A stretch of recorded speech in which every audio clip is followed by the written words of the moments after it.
Hay молодец. Hay ya zaman.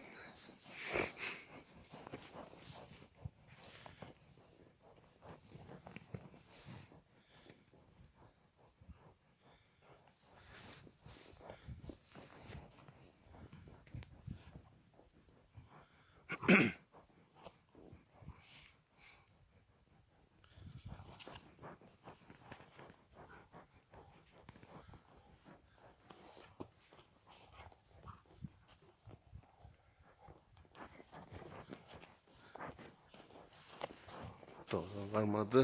Bugun 20 qancha so'm qoldi. Chu.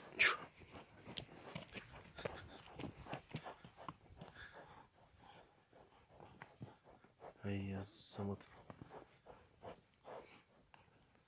24-25 bo'lib qoldi bugun. Sarg'anchiq jetdi, azamat.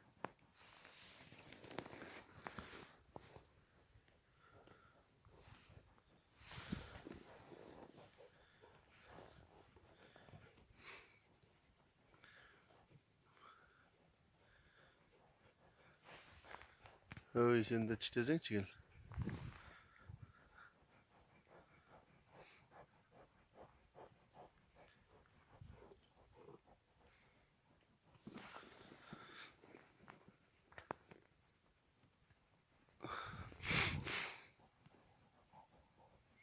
Oldu.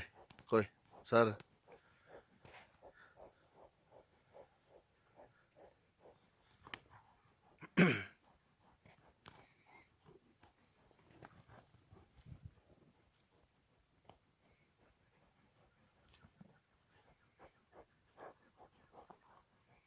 Ay ya. Oldu, koy öldü.